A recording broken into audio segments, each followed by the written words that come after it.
Assalamualaikum warahmatullahi wabarakatuh.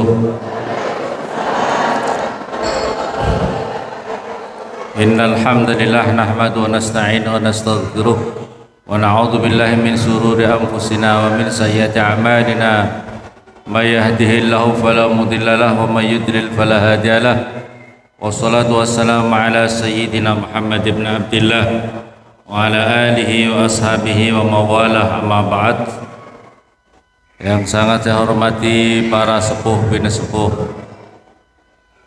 para kiai, alim ulama, wabil khusus ahinal kirim Bapak Ustadz Sutrisno yang sangat saya hormati, Ketua Majelis Ta'lim Arso 14, namanya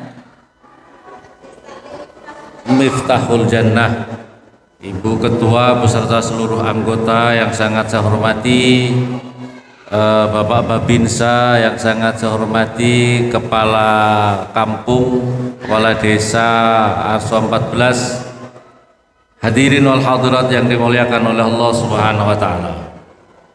Pertama-tama marilah kita panjatkan puja dan puji syukur kehadirat Allah Subhanahu wa Ta'ala atas segala limpahan rahmat, kasih sayang, anugerah kesehatan kepada kita semua, sehingga pada siang hari ini kita dapat bersilaturahim di bulan yang mulia yang penuh keberkahan ini, yaitu di bulan Muharram yang penuh dengan keberkahan dari Allah Subhanahu wa Ta'ala. Kedua kalinya sholawat serta salam semoga senantiasa tercurahkan kepada junjungan kita Nabi Muhammad sallallahu alaihi wasallam yang telah mengantarkan kita semua dari suatu alam dan peradaban jahiliyah menuju kepada suatu alam dan peradaban Islamiyah. Hadirin wal hadirat yang dimuliakan oleh Allah Subhanahu wa Ta'ala. Rasulullah suatu ketika pernah duduk-duduk di dalam satu majelis. Di situ ada sahabat-sahabat yang utama seperti sahabat Abu Bakar, Umar, Utsman, Ali, dan para sahabat-sahabat yang paling mulia yang sangat dimuliakan oleh Allah. Kemudian Rasulullah meneteskan air mata. Kemudian para sahabat heran, kemudian para sahabat, ya Rasulullah, ada apa ya Rasulullah? Kenapa engkau menangis ya Rasulullah? Rasulullah kemudian bertanya, wahai para sahabatku, tahukah makhluk Allah yang paling dimuliakan di muka bumi ini? Maka ada sahabat Nabi yang berkata, ya Rasulullah, para malaikat tentu yang paling mulia ya Allah. Ya Rasulullah, sebab para malaikat tidak pernah maksiat, selalu beribadah terus, maka para malaikatlah yang paling mulia ya Rasulullah. Jawabnya Rasulullah, betul, para malaikat memang mulia, sangat mulia. Para malaikat itu hanya melakukan perintah-perintah Allah, bertasbih, bertahmid, ruku', sujud, beribadah terus menerus, menjalankan perintah Allah, tidak pernah maksiat sama sekali. Tentu para malaikat sangat dimuliakan oleh Allah. Tetapi yang saya maksud bukan itu. Terus lantas sahabat, kalau tidak malaikat ya Rasulullah, tentu para anbiya wal mursalin, para nabi-nabi, para utusan-utusan Allah yang maksum, yang tidak punya dosa, tentu yang lebih mulia ya Rasulullah. Jawabnya Rasulullah, tentu para anbiya al mursalin adalah utusan-utusannya Allah, tentu sangat dimuliakan. Tetapi bukan itu ya Rasulullah, bukan itu wahai para sahabat-sahabatku. Jawabnya lagi, kalau gitu bukankah kami para sahabatmu ini yang berjuang bersama engkau ya Rasulullah? Kami ini yang berjuang bersama engkau, selalu berjuang bersama engkau ya Rasulullah. Apakah kami ini termasuk yang dimaksud orang-orang yang hamba-hambanya Allah yang dimuliakan itu? Tentu kalian adalah para sahabat-sahabatku yang yang aku cintai, yang berjuang bersama kami dalam perjuangan dakwah ini. Tetapi yang aku maksudkan bukanlah kalian, tetapi yang aku maksudkan adalah Rasulullah menangis, meneteskan air mata. Tetapi umatku, kata Rasulullah, hamba-hamba Allah yang sangat dicintai oleh Allah, hamba-hamba Allah yang sangat mulia, itu adalah umatku yang lahir setelah aku wafat. Mereka lahir setelah aku wafat, kata Rasulullah, bahkan jauh daripada setelah wafatku. Mereka sangat jauh daripada masaku, tetapi mereka sangat mencintaiku dan aku juga mencintai mereka. Maka inilah ya hadirin wal hadirat yang dimuliakan oleh Allah Subhanahu wa taala, Rasulullah sangat cinta, Rasulullah sangat merindukan kita umatnya. Ibu-ibu yang ada di Arso 14 ini tadi juga melakukan berbagai prosesi santunan anak-anak yatim, bersedekah kepada bapak-bapak ibu yang sudah sepuh. Masya Allah, ini karena mengikuti siapa kira-kira? Ibu-ibu yang melakukan tadi karena mengikuti sunnah Nabi atau tidak? Karena kecintaannya kepada Nabi apa tidak? Karena kecintaannya kepada Nabi apa tidak, ibu-ibu? Tentu karena kecintaannya kepada Nabi Muhammad sallallahu alaihi wasallam. Ada yang menangis, ibu-ibu menangis karena terharu, menangis karena cinta mengikuti sunnahnya Rasul sallallahu alaihi wasallam. Orang-orang yang seperti tadi, orang-orang yang seperti tadi itulah yang juga dirindukan oleh Rasulullah. Amin Allahumma amin Allahumma. Masya Allah, bersyukurlah di tempat yang jauh, kita yang ada di Papua ya, yang dari Jawa saja kita membutuhkan perjalanan sangat jauh ke sini, tetapi masih di sini ada orang-orang umatnya Rasulullah yang mencintai Rasulullah. Semoga kita semua dicintai yang dirindukan oleh Rasulullah, dan kita semua digelorakan hati kita, anak turun kita senantiasa mencintai Rasulullah. Amin Allahumma. Ibu-ibu cinta tidak sama Rasulullah? Rindu tidak sama Rasulullah? Pernah menangis, tidak meneteskan air mata karena merindukan Rasulullah? Pernah apa tidak? Rasulullah merindukan kita. Rasulullah rindu meneteskan air mata karena rindu kepada kita. Kita rindu tidak sama Rasulullah? Ibu-ibu rindu apa tidak sama Rasulullah? Betul. Ibu-ibu rindu tidak sama Rasulullah? Ada buktinya? Ada buktinya apa tidak? Ada ibu-ibu pernah menangis. Ibu-ibu, saya mau cerita. Ada ibu-ibu menangis menghadap kepada seorang syekh, seorang wali Allah. Ya syekh, saya susah sekali ini ya syekh. Ada apa ibu? Ada apa ibu? Kenapa kamu susah?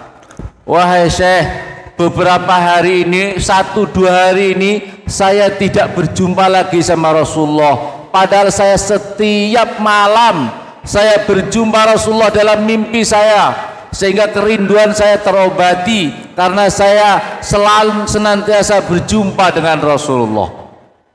Ibu-ibu, ada yang cinta tidak sama Rasulullah? Pernahkah ada yang bermimpi ketemu Rasulullah? Pernahkah ibu-ibu berjumpa dengan Rasulullah? Pernahkah ibu-ibu menangis sedih gara-gara tidak bisa berjumpa dengan Rasulullah? Sebagaimana yang tadi dilakukan ibu tadi. Saya susah ya syekh, kenapa beberapa hari ini saya tidak jumpa dengan Rasulullah? Biasanya setiap malam saya berjumpa dengan Rasulullah. Syekh tadi itu menjawab begini, Masya Allah, ibu ini orang luar biasa. Berarti ibu ini setiap malam berjumpa mimpi. Kemudian ditanya, wahai ibu, saya mau tanya dulu, berapa kali ibu membaca sholawat kepada Rasulullah setiap harinya? Ya syekh, saya setiap hari membaca sholawat kepada Rasulullah 15.000, sehingga saya setiap malam saya dijumpai oleh Rasulullah. Apakah kenapa saya tidak dijumpai Rasul? Apakah perlu saya tambah lagi sholawat saya, Syekh? Ya Allah, ibu-ibu, jadi kalau ingin berjumpa dengan Rasulullah, buktinya adalah memperbanyak membaca sholawat kepada Nabi Muhammad Sallallahu Alaihi Wasallam. Ibu-ibu rindu tidak sama Rasulullah? Berapa kali ibu membaca sholawat kepada Nabi dalam sehari semalam? Berapa kali bapak-bapak dan ibu-ibu membaca sholawat kepada Nabi sehari semalamnya? 100 kali, ya Allah. Yang tadi 15.000 aja susah gara-gara tidak bisa jumpa Rasulullah. Ibu-ibu berapa kali? Ibu-ibu berapa kali? Kok diam saja? Adik-adik lebih banyak main gamenya atau baca sholawat kepada Nabi? Jawabnya kok kompak game semua, ya? Ya Allah, kalau kita cinta sama Rasulullah, kita harus punya rutinitas membaca sholawat. Ya tadi kalau umpamanya bisa, ibu-ibu, kalau umpamanya dalam hadis Nabi mengatakan, barang siapa yang membaca sholawat kepadaku rajin sehari semalam 1000 kali, maka pundaknya sama pundakku nanti di akhirat berjejer bersama-sama masuk surganya Allah Subhanahu wa Ta'ala. Jadi kalau ibu-ibu, bapak-bapak punya rutinitas membaca sholawat 1000 kali dalam sehari semalam, insya Allah urusannya kelar semuanya, urusannya beres semuanya. Kita akan masuk bersama, masuk surga berjejer bersama barisannya Rasulullah, pundak kita bersama pundaknya Rasulullah, sahabat, ulama, kita masuk surga bersama-sama. Amin Allahumma. Jadi 1000 kali. Kalau bisa sekarang, apalagi di masa-masa pandemi, mungkin sholawat yang lain, sholawat yang agak pendek. Sallallahu ala Muhammad, sallallahu ala Muhammad, sallallahu ala Muhammad. Berapa kali kita membaca sholawat tibil qulub? 100 kali. Jadi kalau bisa kita membaca sholawat tibil qulub. Kalau kami di pondok, ibu-ibu, salah satu ikhtiar daripada pandemi ini, maka kita di pondok setiap pagi sore kita membaca sholawat tibil qulub itu 7 kali, ya 7 kali, kemudian ditambah dengan li khamsatun utfi biya harral wabail hatimah al mustafa wal murtad wa ibnahuma wa fatimah, 3 kali, ayat kursi 3 kali. Ya, itu adalah salah satu ikhtiar batin supaya kita terhindar daripada virus-virus balak dan musibah, pagi dan sore dibaca. Amin Allahumma. Amin. Kalau di pondok kami di sana begitu. Dan juga salah satu ikhtiar bapak-bapak ibu-ibu yang dimuliakan oleh Allah Subhanahu wa Ta'ala, supaya kita ini terhindar dari balak musibah dunia akhirat, adalah membaca Ratibul Haddad. Apa ibu-ibu? Membaca apa ibu-ibu? Ratibul Haddad. Saya dengar di sini sudah diamalkan amalan Ratibul Haddad di pondok di Komba, juga kita baca setiap hari. Kalau di sini ibu-ibu jamaahnya berapa kali dibaca Ratibul Haddad?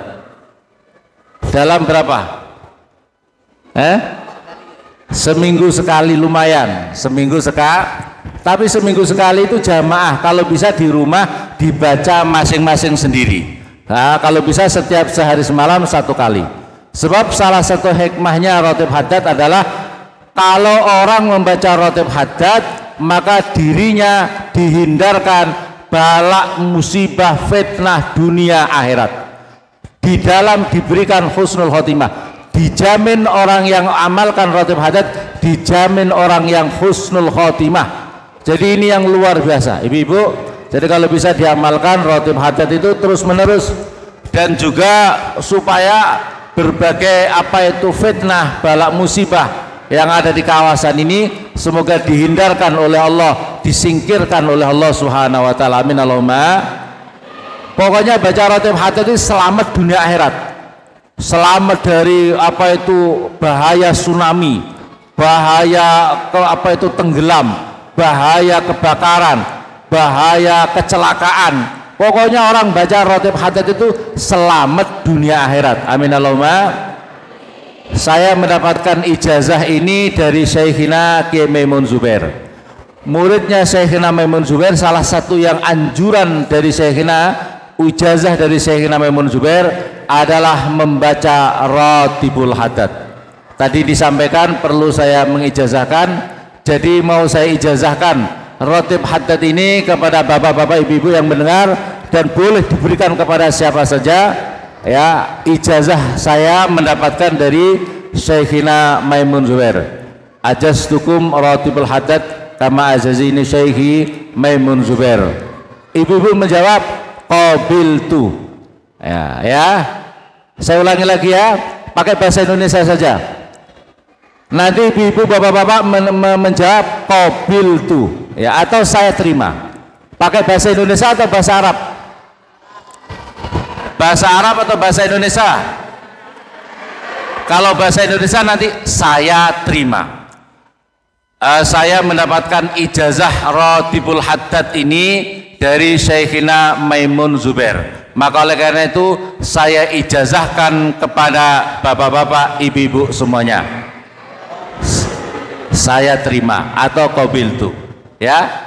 Bahasa Arabnya kurang terlalu fasih ya. Kadang-kadang bapaknya yang dulu yang tahu qabiltu nikah saja ya. Nikah saja waktu qabiltu nikah. Ya, jadi boleh diamalkan bapak-bapak ibu-ibu. Salah satu fatihahnya nanti fatihah sama yang punya Ratib Haddad, fatihah sama Syekhina Maimun Zubair, supaya kita mendapatkan keberkahan sanad, ya, sanad keilmuan, sanad yang dijazahkan dari Syekhina Maimun Zubair. Amin Allahumma. Bapak-bapak ibu-ibu yang dimuliakan oleh Allah Subhanahu wa taala, selanjutnya wujud daripada kalau kita cinta sama Rasulullah Shallallahu Alaihi Wasallam. Ibu-ibu, saya tanya lagi, ibu-ibu cinta enggak sama Rasulullah? Rindu enggak sama Rasulullah? Buktikan di dalam segala gerak dan perilaku kita. Salah satu wujud daripada cinta sama Rasulullah adalah menyambut bulan yang penuh keberkahan ini, bulan Muharram ini, dengan memperbanyak amalan-amalan ibadah. Di kitab diterangkan sangat banyak hikmahnya daripada Muharram ini. Salah satu hikmahnya, hadirin yang dimuliakan oleh Allah Subhanahu wa taala, khususnya bulan Muharram adalah 10 bulan Muharram, atau sebut dengan bulan Suro. Asyura itu adalah tanggal 10. Sekarang agak kelewat sedikit, kodok enggak apa-apa, yang penting masih di dalam bulan Muharram, yang diantaranya adalah sangat dianjurkan berpuasa. Kemarin bapak-bapak ibu puasa enggak bulan Muharram? Puasa semua? Taswa Asyura apa tidak? Puasa yang sangat dianjurkan adalah tanggal 9, tanggal 10 disebut dengan Taswa Asyura. Atau kalau tidak tanggal 10, tanggal 11 tidak apa-apa. Sebab orang-orang Yahudi juga berpuasa pada bulan 10 bulan Muharram ini. Orang-orang Yahudi juga berpuasa, maka oleh karena itu kita umat Islam supaya tidak sama seperti orang Yahudi, maka kita ditambah ada Tasua, ada Asyura, atau tanggal 10 sama tanggal 11. Paham apa paham ibu-ibu? Jadi kalau puasa sebaiknya adalah 9, 10 atau 10, 11 tidak apa-apa. So keistimewaannya luar biasa, karena pada tanggal 10 bulan Muharram ini Allah Subhanahu wa taala lahirnya Nabiullah Adam alaihissalam, Nabi Adam diciptakan. Kemudian pada tanggal 10 bulan Muharram ini Allah mengeluarkan Nabi Yunus dari perut ikan. Dari perut ikan diselamatkan pada tanggal 10. Nabi Musa membelah lautan itu tanggal 10 bulan Muharram. Nabi Nuh, dunia pernah tenggelam semuanya. Nabi Nuh turun dari perahunya itu, turun di sebuah gunung, di sebuah bukit, itu adalah tanggal 10 bulan Muharram. Nabi Yusuf diselamatkan dari perut dimasukkan di dalam sumur, adalah tanggal 10 bulan Muharram. Jadi tanggal 10 bulan Muharram itu adalah pertolongan Allah kepada para nabi-nabinya yang sangat istimewa dan luar biasa. Maka oleh karena tanggal 10 ini istimewa. istimewa luar biasa keberkahannya. Hadirin yang dimuliakan oleh Allah, maka diantaranya cara mensyukurinya dengan berpuasa. Yang berikutnya lagi, ibu yang dimuliakan oleh Allah Subhanahu wa taala, adalah disunahkan kita sholat. Kalau bisa minimal 2 rakaat atau 4 rakaat. Ibu kemarin malam 10 bulan Muharram sholat apa tidak? Sholat atau tidak ibu-ibu? Sholat sunnah? Enggak. Nah, nanti pada tahun yang akan datang insyaallah, amin Allahumma amin. Jadi sunahkan caranya sholat adalah bacaannya tiap rakaat membaca Al-Ikhlas 50 kali.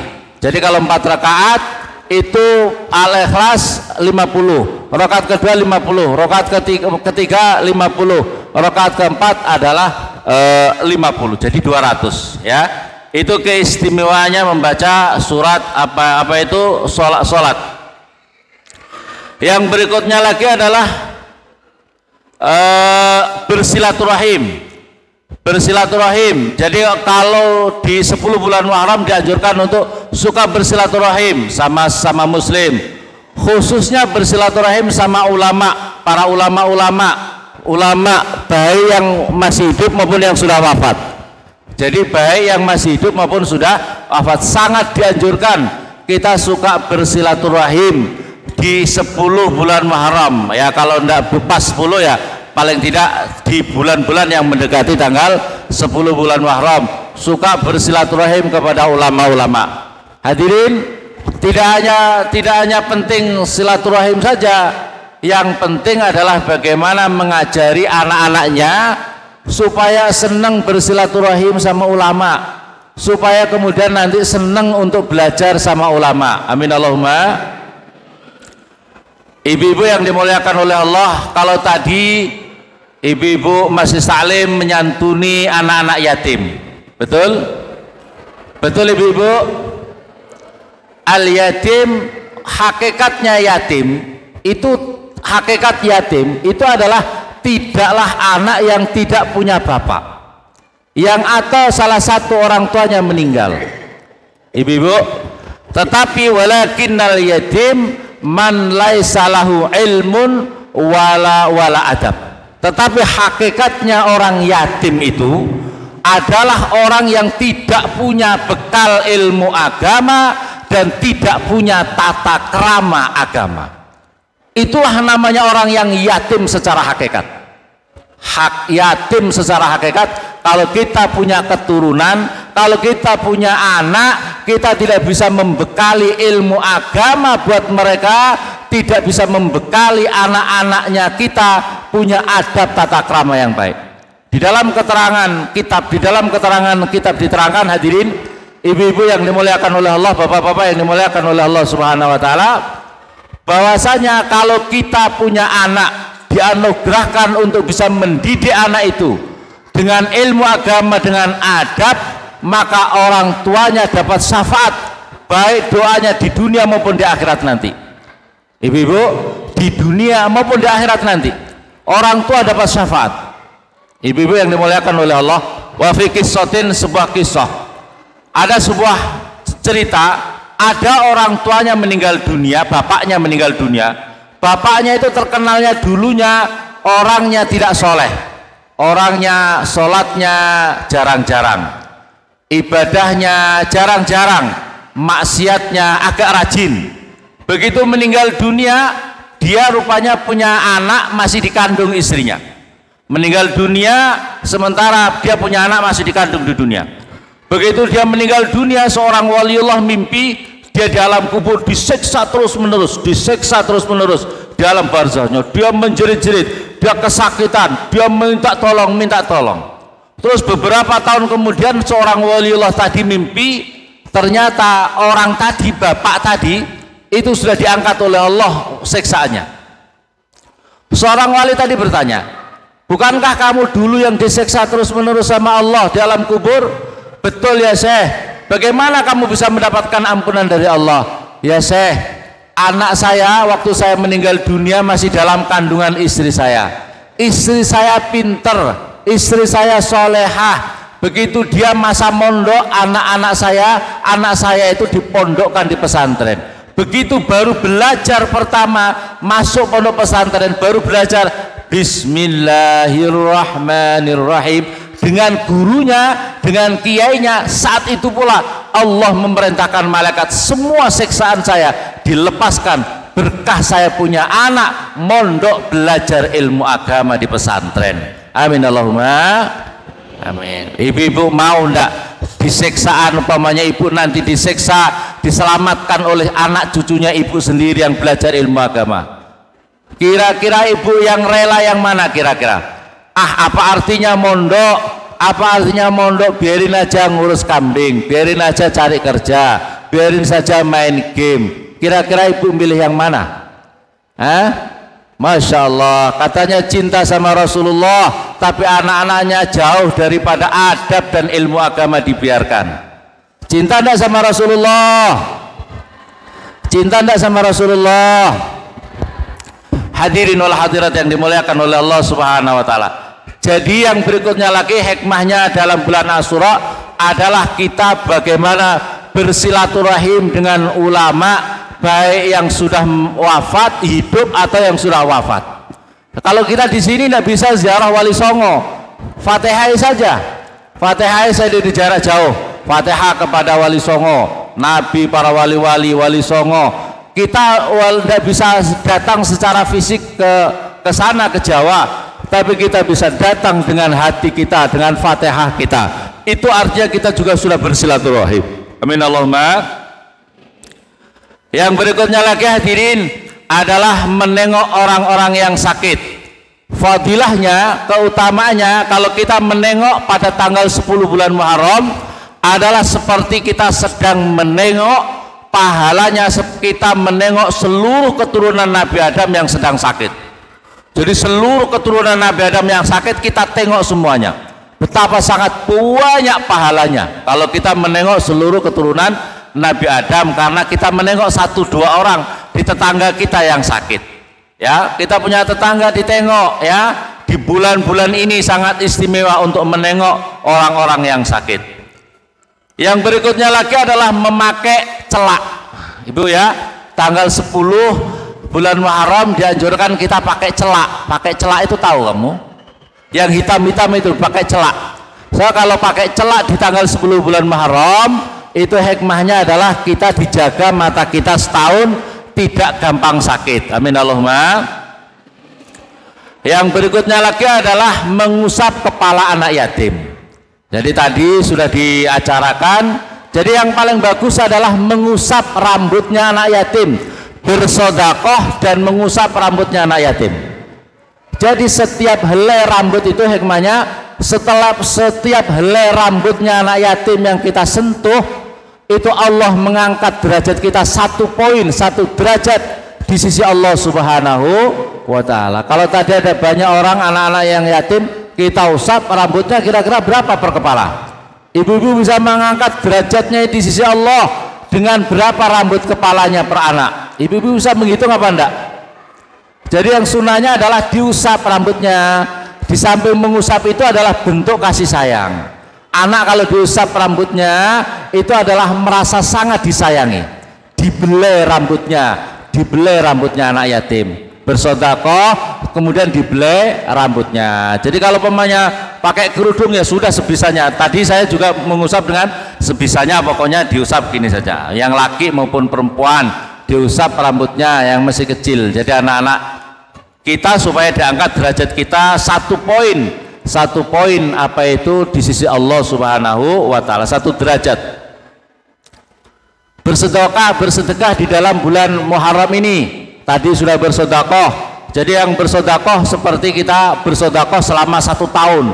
Jadi ibu tadi kalau pemanya bersedekah 1 orang 100.000, seolah-olah kita bersedekah setiap hari dalam 1 tahun, terus menerus bersedekah dalam 1 tahun. Masya Allah, ini hikmahnya bersedekah di dalam 10 bulan Muharram ini. Terus kemudian permohonannya dikabulkan. Jadi kalau sudah bersedekah itu kalau punya hajat dikabulkan oleh Allah. Tadi ada yang minta sama Allah dikabulkan apa supaya beri sehat, punya keturunan ya. Bapak-bapak, ibu-ibu yang dimuliakan oleh Allah Subhanahu wa ta'ala, yang namanya keturunan ini gini. Namanya keturunan itu di dalam Islam ada orang yang punya keturunan secara lahiriah, ada yang secara hakikat. Mulane apa itu di dalam apa itu waladun soleh yad'ulah. Jadi orang itu bisa juga punya anak langsung lahir dari rahimnya sendiri, atau dirinya memikirkan anak-anak dalam pendidikannya, dalam mondoknya kepada anak itu juga bagian daripada anak kita. Jadi Islam itu seperti itu. Tetapi diantaranya hikmahnya supaya kita dikabulkan punya keturunan adalah apa? Doanya Rabbi la tazarni fardaw wa anta khairul warisin. Doanya Nabi Zakaria dibaca yang banyak, kemudian artinya adalah Rabbi la tazarni, ya Allah jangan biarkan aku sendiri, apa ini, wa anta khairul warisin, dan sedangkan engkau ya Allah adalah zat yang pemberi waris. Minta sama Allah seperti itu, Rabbi la tazarni fardaw wa anta khairul warisin. Yang berikutnya lagi adalah bila memberi makan, bila bersedekah memberi makan, apalagi yang makan karena berpuasa 10 Muharram, seperti kita telah memberi kenyang makan kepada seluruh umatnya Nabi Muhammad SAW. Yang berikutnya lagi adalah mandi di 10 bulan Muharram. Yang berikutnya lagi adalah memberikan tausiah, memberikan keluasan, kebahagiaan kepada keluarganya. Ini diantara hikmahnya, bapak-bapak, yang khususnya bapak-bapak.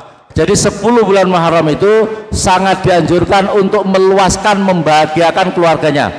Biasanya kalau istrinya makan biasanya tiap hari tempe, kalau bisa 10 bulan Muharram senangkan, belikan daging, belikan sate, belikan apa yang disuka. Pokoknya hari itu senangkan istrinya, anak-anaknya, bahagiakan makanan yang luas. Kalau pemainnya biasanya beli baju harganya 100.000, belikan yang seneng. Pokoknya kalau bisa menyenangkan keluarganya, anaknya, istrinya di 10 bulan Muharram, maka Allah akan menganugerahkan rezeki buat dirinya untuk bisa membahagiakan selama 1 tahun. Dirinya diberikan luas rezekinya, suaminya, amin Allahumma amin. Ini diantara hikmahnya 10 bulan Muharram adalah tausiah. Yang berikutnya hadirin yang dimuliakan oleh Allah Subhanahu wa taala, 10 bulan Muharram adalah membaca surat Al-Ikhlas 1000 kali. Ibu-ibu kemarin sudah baca belum 1000 kali Al-Ikhlas? Kulhu 1000 kali. Sudah baca apa belum kemarin? Karena saya diundang lambat, makanya baru sekarang ibu-ibu tahu kan. Kalau umpamanya kemarin ibu-ibu bisa melakukannya. Tapi kalau kemarin saya belum kuat karena saya sakit. Sekarang ini saya masih agak dingin-dingin badan saya ini. Ya Allah. Ibu-ibu yang dimuliakan, salah satu hikmahnya membaca Al-Ikhlas 1000 kali di dalam malam atau siangnya bulan Muharram, 10 bulan Muharram adalah dirinya nanti ketika sakaratil maut, ketika mau meninggal dunia, dirinya tidak akan mati kecuali dirinya sudah dikasih tunjuk tempatnya di surga, sehingga ia bahagia, sehingga ia senang, sehingga ia tidak merasakan dicabutnya apa itu nyawa yang sangat sakit itu. Jadi hikmahnya seperti itu. Maka oleh karena itu kenapa ada orang meninggal dunia tersenyum, pada orang mati itu sakitnya luar biasa. Di antaranya adalah membaca surat Al-Ikhlas di 10 bulan Muharram 1000 kali. Amin Allahumma. Semoga kita masih diberi umur sampai nanti yang akan datang. Amin Allahumma.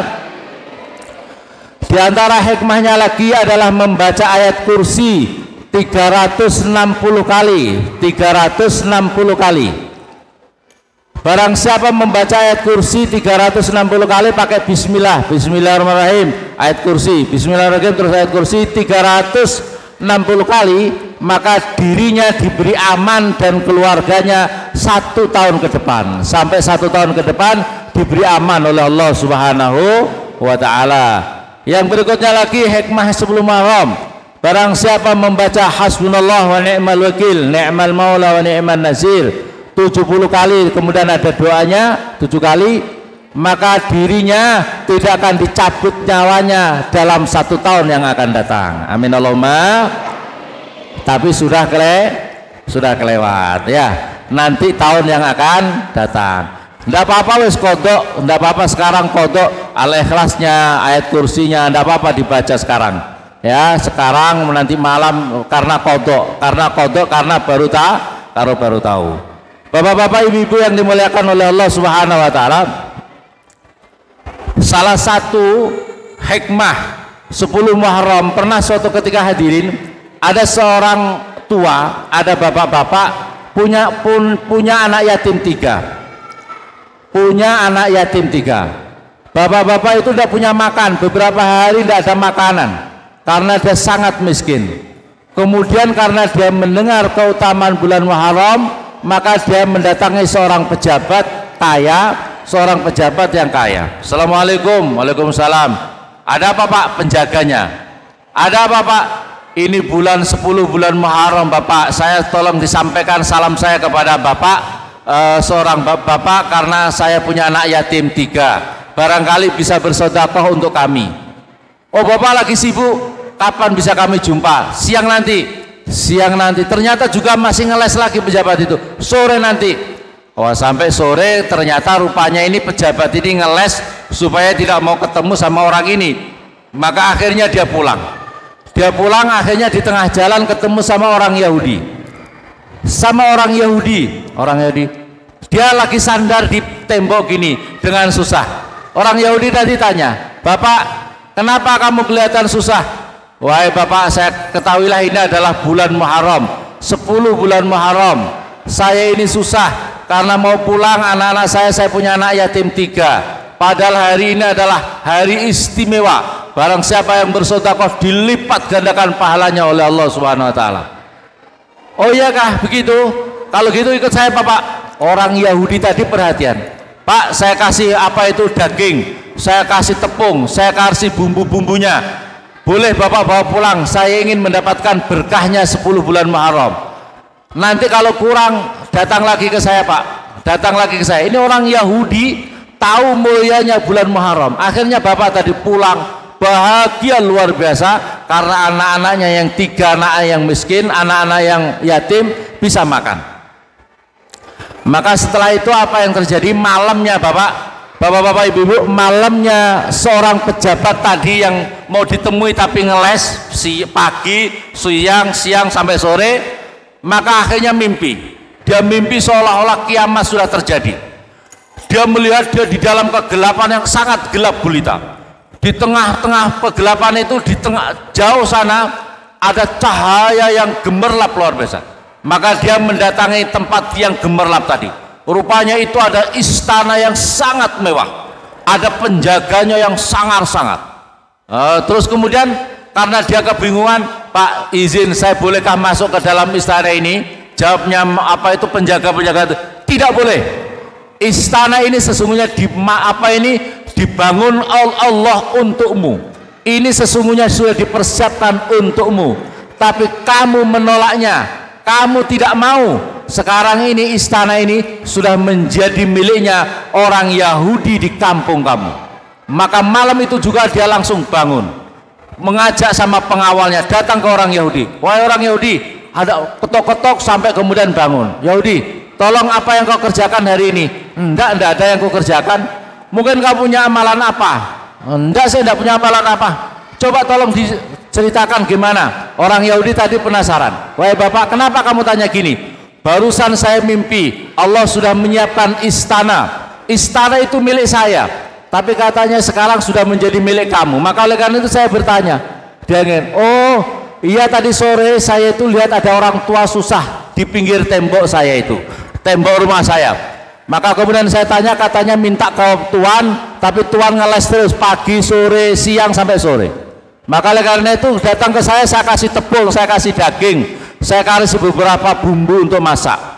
Gini saja wahai orang Yahudi, semua yang kamu tadi berikan saya ganti berlipat-lipat. Kamu minta kalau kamu tadi 10 kantong gandum, saya ganti 1 ton. Saya ganti semuanya, semua saya ganti.